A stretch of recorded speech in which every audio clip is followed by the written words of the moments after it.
Hello, my name is Robin Chappelle, and thank you for joining us. I am a 3-book author. I am a mother, I'm a wife, and I am the owner of Right Away Publishing Company, a small Black-owned business that is dedicated to helping aspiring authors have their work self-published at a much affordable price.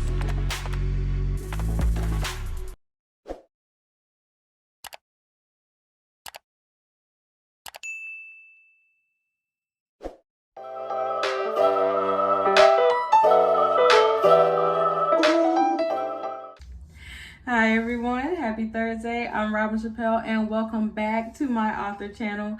Thank you so much for tuning in. Today we are going to talk about characters, building them, and how to outline. So please stay tuned and don't forget to hit that subscribe button. It's been a wonderful week. This is the last week of March. We are stepping into April tomorrow. Today is March 31st and it's a beautiful day versus the wind that's got a lot going on right now. We got some storms going in up north that just came in last night. So great sleep, a lot of rain, but without further ado, we're just gonna go ahead and get into it. This also will be a part of the webinar, which is happening Monday, April 4th at 7:00 p.m. my time, 6:00 p.m. your time. But either way, we are gonna be breaking down everything. So characteristics of characters are gonna be a part of it, but I decided to go ahead and just drop a little mini video about some tips that can help you go ahead and create your characters and start your story, because you can't have a great story without great characters. So let's go ahead and get right into it. Now, the first thing that you want to do is actually create an archetype for your character. Character archetypes actually help you narrow down who your character is and who you want them to be. So it's about what's their role in the story. Are they the magician? Are they the lover? Are they the innocent one? Are they the mother? They have this specific role that they kind of play to give them this whole definition in the story and makes it known what they're willing to do and what they're not willing to do. So a character archetype can be experimented with. They can kind of be all of different things, so there isn't always just one, but character archetypes help actually train you into knowing their traits, their behaviors, and not stepping too much outside of that box, because once you start to lose sight of what a character's traits are and who they are, then that's when they just become this random person that doesn't really have much of a purpose. So character archetypes are very important. It helps you start your outline and it helps you realize exactly what type of monster or angel you may be creating. Alright, so this is getting into the more difficult part of it, because now you're going to actually shape your character and make them more original by adding their characteristics. When you add a character's characteristics, that means that you are actually being specific about who they are. So that means that you're going to pinpoint their behaviors. They're going to see what exactly is their age, their gender, their sexuality. All of that goes into a person the same way that it goes into the makeup of you and all the people that are around you. So a great tip that I have is the fact that most of the time your characters can be based off of everyday people and people that you come into contact with.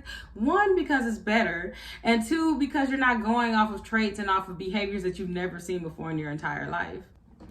So when creating a character, don't be scared to add things that you might have seen in real people, something that you may see in your everyday barista that you visit or the person who cuts your hair. But either way, just make sure that the trait is actually something that makes that character more relatable and gives the reader a little bit more hope for them. They're kind of like, okay, I can get this person. This person's kind of like me. You know, it should be something of that nature to where you narrowed it down. You know that this person is either gritty, they're either just angry all the time, they're either this more timid person. Either way, the person has to be birthed and has to be given a role in the story.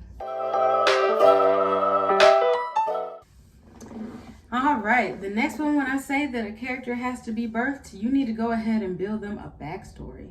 Backstories help build characters because it has to do with exactly what their motivation is the entire story. So if they are a killer, what motivated them to kill? Did they have a bad childhood? Did they go through something? Did they have a traumatic experience? There has to be a backstory for everything that your character is doing, because it makes them more open to carrying on to maybe other things, or also connecting with the other characters in the book. You have your supporting characters that could have been a part of why they're doing what they're doing. A great backstory is what builds a great character. So when I did do, say, Rona Morrison for A Man's World, once I did create her, I knew that I wanted her to be this smart, headstrong, independent Black woman who knew exactly what she wanted. She was a woman scientist. She was one that was working and building towards her dream. She wasn't letting it die. She was progressing towards it each and every day. She kept going until she finally did build this machine. And even when she did, she was even more loyal, headstrong, and independent. And when she met Jessup, her lover, and decided that she was going to help him realize his fate, and also help the other men out of their fate once they learned that, you know, they actually killed their wives and daughters, and that this one bad king named King of Wari started it all just because he was heartbroken and just because he decided to do genocide against all of the women in the kingdom. That was a lot, but everything tied in together. All of the characters tied in together, and I made sure that the things that they did had to do with defenses of the other characters. What would they do because this character did that? It is a lot, but it does take time. It does take you really being passionate about it and wanting your characters to make sense.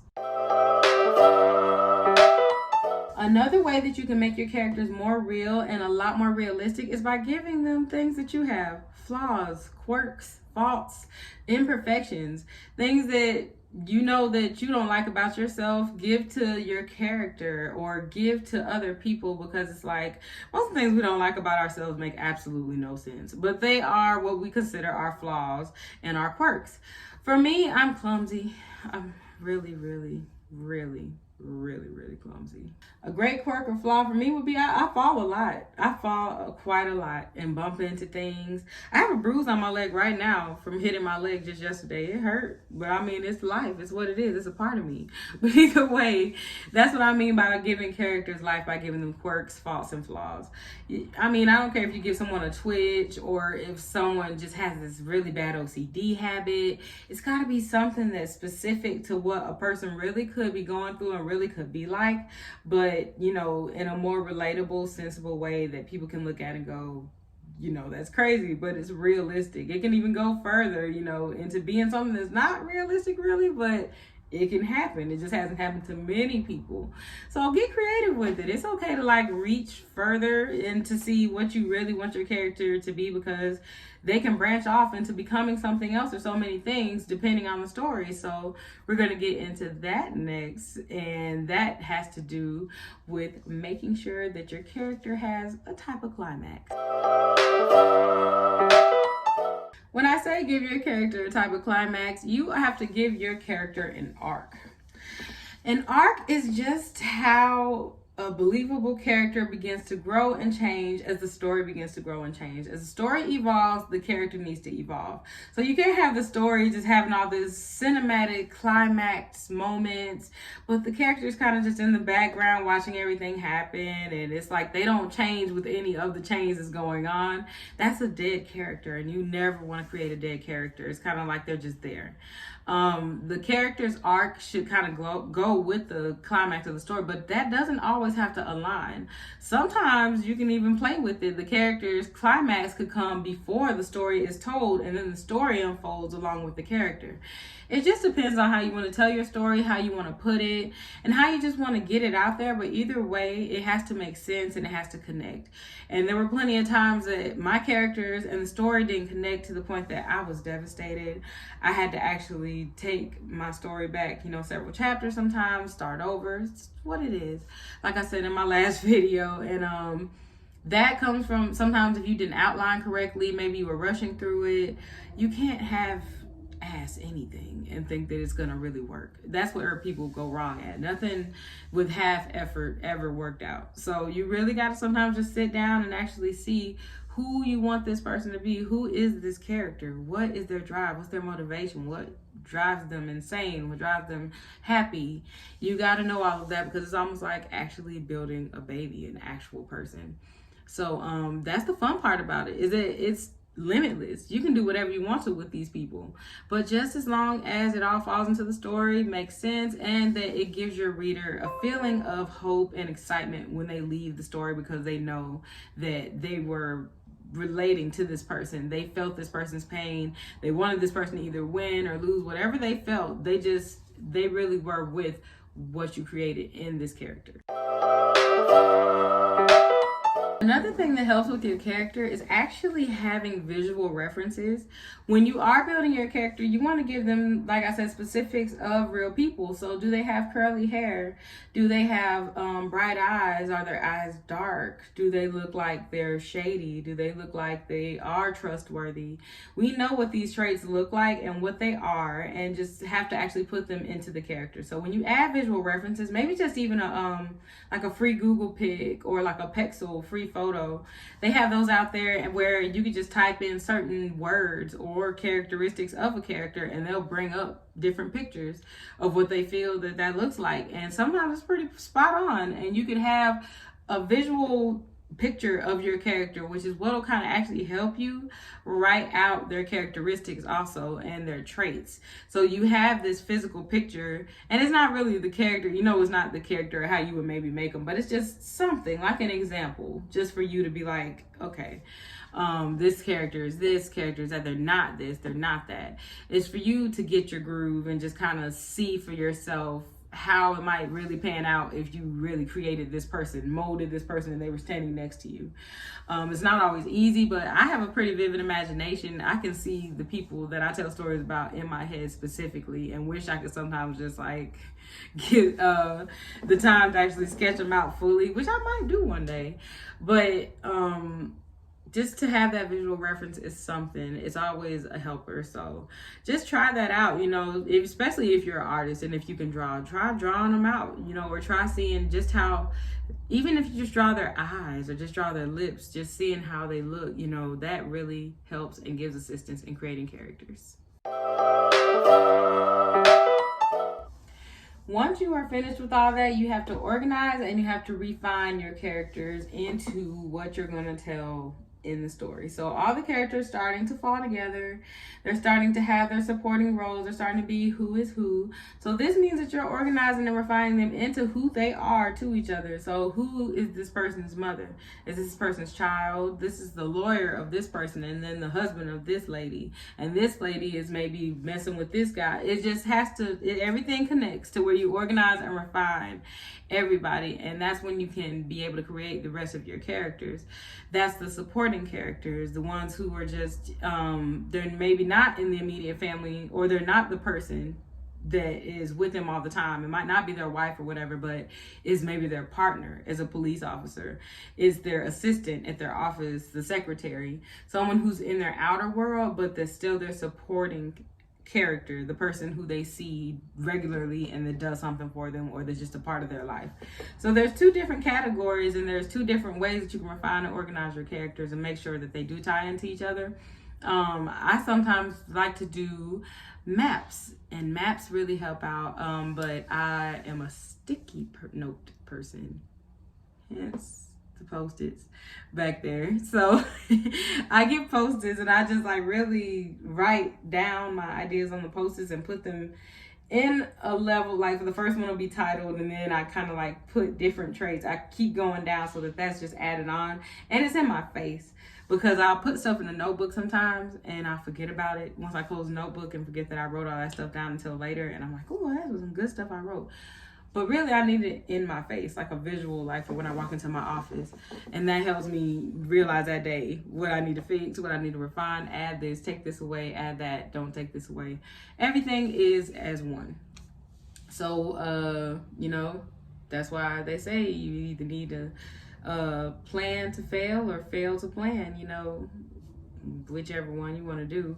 But either way, planning helps your life. It helps whatever task that you're trying to do. There's always an outline to everything.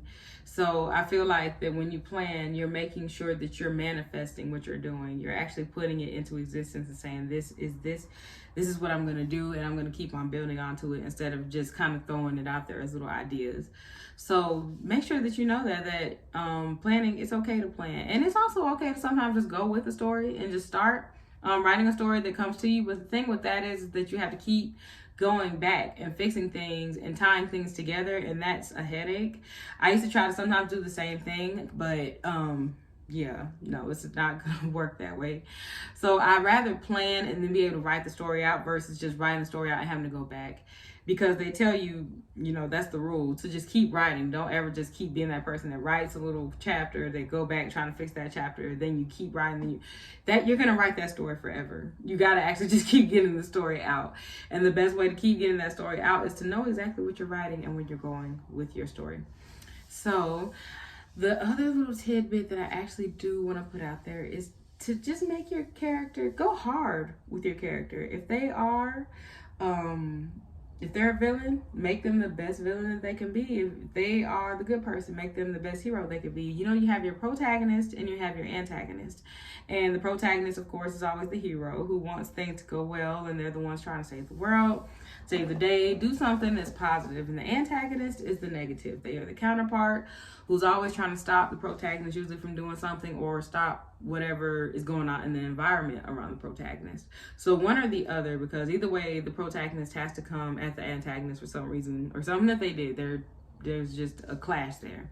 So when you're building your protagonist and your antagonist, go hard with them. Like, do you ever see, there's a time that people actually create people or their stories, sitcoms or series you binge watch and stuff, and there's that character, just that one character in there that did their part. The actor played their role so well that even in person, that people get upset when they see them and they're calling them that character, and they're like, I'm just an actor, I am a real person, but they're really just in public like, God, I hate you, you shouldn't have did so and so like that.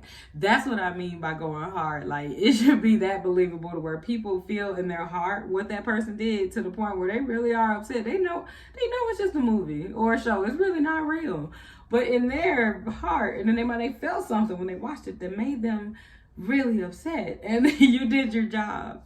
So that's what I mean by going hard. Don't be afraid to hold back. Go hard for your characters, go hard for your story, go hard for yourself.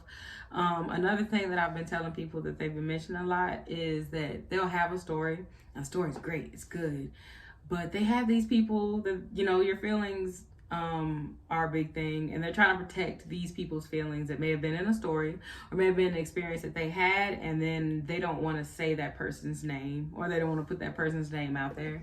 That is such an understandable thing, because it comes with dignity and not really dragging somebody's name through the dirt if they've done something that maybe wasn't them now, but it was them at the time during your experience. That's the thing that I kind of get on. I'm like, I mean, if it was your story, it's kind of like you're still limiting yourself from telling how you felt for just because of other people. And the thing is that I'm not saying that you should write a story and just say F them, like, and just write the story anyway and just be like, yeah, you did do this to me.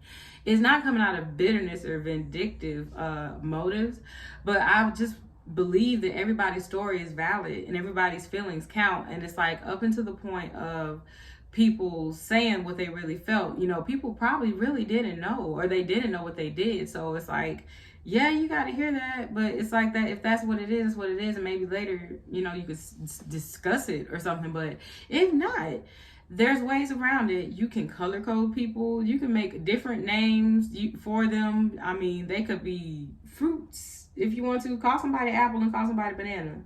But either way, tell your story and make sure that you do it in a way that's tasteful, but that still gets your story out there, because I don't believe in people holding back because of how other people feel. And if I did that, I would never tell my poetry or my story or tell how I felt in my traumatic experience, but it was my experience and it happened. And the person who knows that they did it, they know it too. So it's like, what am I really hiding, or what am I not telling?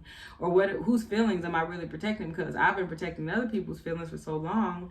It's like, I should be able to express how I feel, and that's just what it is. So don't ever just hold yourself back or feel like you don't have a say in telling your story just because somebody might get mad. That's the wrongest reason too. And it's almost like jailing yourself for someone else's heart when you had something on your heart too. You still have that self-care. You still have to make that release also. And I'm not saying, like I said, to drag people's name, but just get your story out there. It is the greatest release. It is the greatest accomplishment to be able to overcome what happened to you and put it in a way that helps people. That's the biggest part. You're doing it in a way that benefits others, not to give drama and not to make people feel like you're bad mouthing them, but really because you want to help other people not experience that same feeling. So I don't want to get too deep into that, but I just want you guys to take that, run with it. When you build your characters, make sure that you're making someone that you can be proud of, whether they are good or bad. It's your character, it's your baby. So like I said, play with it, do what you got to do to get them out there. But just have fun writing. Writing is a great thing. Writing is an experience. Writing is your experiences. And the best writers are the ones who are the rawest, the ones who are the most vulnerable. So always keep that in mind. It's not the ones who listen to everybody else and think that they're going to hurt people's feelings. It's the ones who just go ahead and put it out there like it is.